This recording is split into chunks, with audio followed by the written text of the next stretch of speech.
Go. Ito pong ating current na Jawlite Trax Tray, good for newborn, and then recommended po namin po ito for big kids 30 to 35 kg. Okay? So, already wash po ito. Lagi po namin itong wina-wash, sinasanitize every time na pinaparent po namin. Kaya safe po ito at malinis po ito before gamitin ng ating mga renters. Okay? Ito po yung details po niya one by one. So, ito yung kanyang canopy. Adjustable canopy siya. Ayan. And then, yung kanyang peekaboo. So, kung hindi nyo pa siya i-extend yung canopy, pwede nyo siyang tanggalin. Ayan. Zipper. Okay? And then, ang kinagandaan pa sa kanya, yung kanyang pagkakaupo, ayan, flatten siya, compare sa mga normal stroller. Okay? And then, meron siya 3 butas dito. Ayan. So, by the way, sinama namin ng extra pad. Okay? Para mas comfortable lang sa baby po ninyo. Okay? Ayan. So, may 3 butas po siya dyan. Ayan. Depende po yan sa laki ng baby po ninyo kung i-adjust nyo po ito. Newborn, toddler, and kids. Okay? And then, sa kanyang harness, belt lock, wala po siyang putol. Okay? And then, sa pagka-upo po niya, ayan, upo muna natin. Kiklik nyo lang dito, left and right, meron po siyang button. Pull down po ninyo. Ayan, pag nakaupo. Pag nakahiga, angat nyo lang po itong leg rest, and then higa natin. Ayan. So, talagang recommended namin for big kids kasi mahaba siya and then malapad. Compare sa mga normal stroller. Next natin yung kanyang footrest, tapakan ng paa. Ayan. And then yung gulong po niya. Ayan. Easy to maneuver na swivel. Kung gusto niyo pong one way lang, baba niyo lang po itong color gray. Ang purpose po niya, kapag inaantok or nakatulog si baby, pwede niyo po siya ihele. Hindi na siya nagro-rotate. Okay? And then yung body frame po niya, ayan. So normal naman po sa paggamit po ninyo na magkaroon siya ng minimal scratch. Di po yung may iwasan. Okay, pero kung sakaling magkaroon siya ng damage, for example, may naputol, may nasira, yon, talagang may charges po yon, or depende po sa pagkaka-damage kung babayaran po yung stroller ng full amount. Okay, nakalagay naman po yun sa ating rules and regulation and policy. Ayan, yung gulong po niya okay na okay.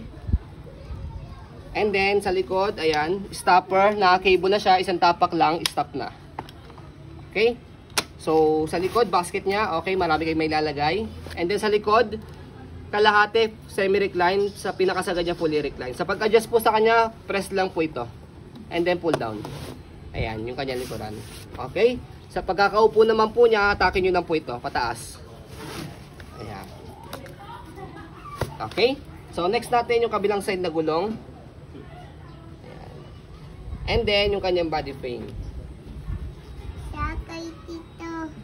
Sakay ka? Sige. Sige, mamaya. And then yung kanyang handle. Hold lang natin, wait lang. Ayan. Okay?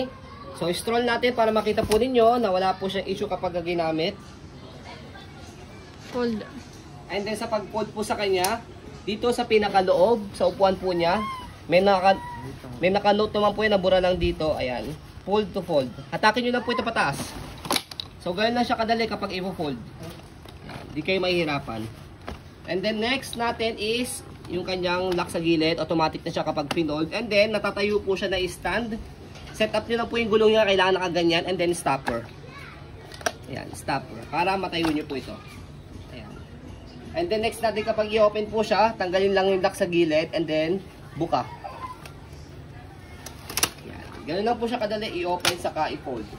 Okay? For example, ito po yung model baby po namin. Turning 3 years old. Ayan. Ang weight po niya 10 to 11 kg. Ayan, as you can see, sobrang luwag pa po sa kanya. Ayan. And then, sobrang easy to maneuver. Dahil, magaang pa po siya. Lalo yung mga nasa rough road, hindi maalog si baby. Kasi malaki ang wheels.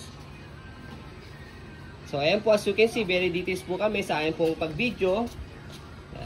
And then, sa amin pong pag-rent, for reservation po, with reservation fee, okay, at least 500 pesos po. Ayan. Deducted na po yon sa ating pong rent. Okay, non-refundable po siya. So, yun po, maraming salamat. Have a nice day and God bless po.